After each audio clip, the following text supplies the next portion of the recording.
Right, you're welcome back. Our coverage of the U.S. elections continues this evening as we count down to who becomes the 45th president of the United States. We have with us the Consul General John Gray, who joins us. A very brief speech you made in there to welcome us all to the evening, and we thank you very much for hosting such a huge crowd of people tonight. But tonight, Americans are waiting. The whole world is waiting. Nigerians are also waiting to see who becomes president of the United States. But let's just begin with, first of all, why this is happening all on a Tuesday, on a weekday, when people should be preparing to go home, preparing to go to work first thing tomorrow morning. Actually, it's an aspect of tradition. In the early 1800s, when the first elections were held, America was very religious, and it was primarily agricultural in terms of the economy. So there was a lot of distance between the different churches and where people live. So that's what basically what led to that. But it's going to be a very interesting elections already. So while a lot of people are waiting to see when the elections will be called, but if we could move ahead just a bit, do you think America is ready to accept, first and foremost, who wins and how do they heal afterwards? Well, this question came up during an interview I did last week, and this has been a very difficult election. There has been a lot of rhetoric. There has been a lot of strong language being used and it's been very polarizing, I would say, particularly as it's portrayed by the media. And sometimes that's the way media sells advertising. However, in the long run, I think what the United States is about is institutions. This is really not a combat between two gladiators. This is about different policies and different approaches to things.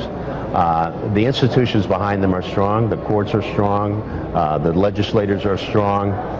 And what the presidency is responsible is executing the law. That is what they do. And how does America recover from, rhetorics that one of the candidates has said about the elections being rigged and, trying to force the system and so on? How does America recover from that? How do Nigerians recover from the two gladiators in the combat in Bayelsa or in Edo State? I mean, it's very much a similar process. I mean, democratic institutions, part of it is freedom of speech.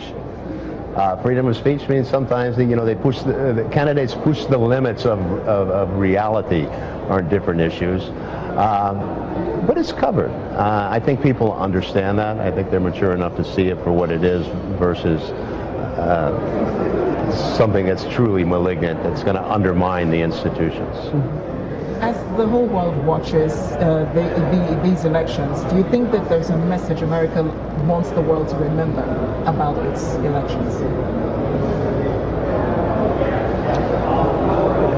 It's the same thing, I think, when we approach elections here in Nigeria or other democratic countries in Africa, we generally speak of a free, fair, transparent, and nonviolent. That's exactly what we're looking for in our elections. In terms of our country, our democracy is more mature. It's been around for over 200 years, more than 200 years.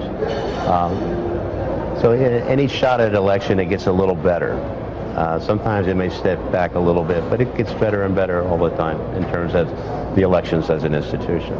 I know you spoke briefly about U.S.-Nigeria relations, but afterwards, when the elections are called, are we likely to see maybe some strengthening of that relationship between U.S. and Nigeria? I would say you're at least going to see a continuing of a very strong relationship, because a lot of the things we talk about, the president's emergency program for AIDS relief, or the African Growth and Opportunity Act, the Young African Leaders Initiative, or Power Africa, all these things are law. These are the legislature has instructed the executive branch to execute these programs, so they're not going away. And generally what you've seen over the years these are bipartisan initiatives. It's not all Republican or it's not all Democrat. In fact, some of the biggest ones, I think, I believe that the PEPFAR initiative was a Republican initiative. But now it's law, and it's their job to follow it. Yeah, go ahead. I was wondering, if it were to be on the table that they reviewed the 2-year visa application and process between Nigeria going to the U.S., will that be something that U.S. will be willing to consider? In terms of you talking 2-year reciprocity? Yes. If they were to I think review we're that. pushing, I think we have been pushing at different levels for some period of time to get a longer period, up to a 5-year period. Would be the next stage in that. And this is a dialogue that's continually going on between the Ministry of Foreign Affairs and our State Department. And when we have different meetings, for example, binational commissions, this comes up. Anything to facilitate trade and legitimate trade, legitimate travel for business or education or even pleasure.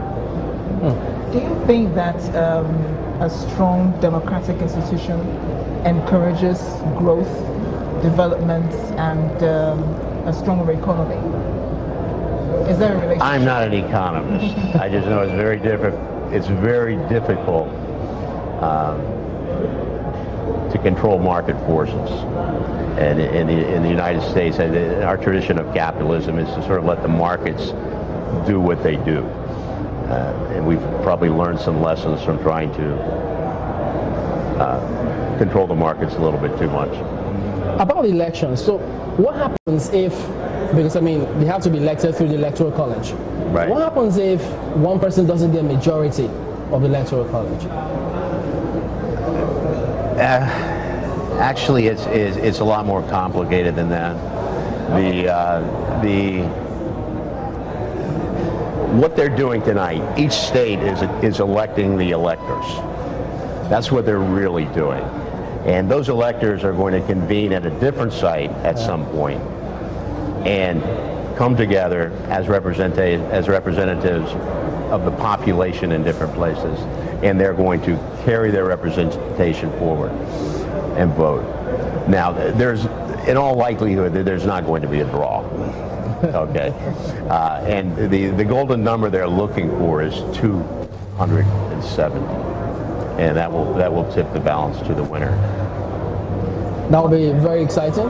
That will be, but very quickly, has there ever been a tie in a particular state No, that has not ever affected not the in electoral election? college. Somebody always gets it. And something that it does come, but does happen under our system is occasionally you can lose the popular vote, Win the electoral college, because it's balanced among the different states.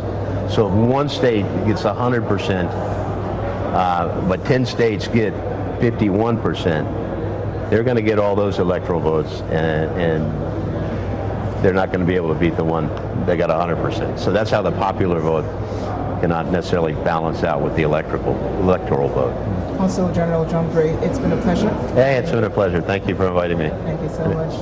And it's back to you in Lagos.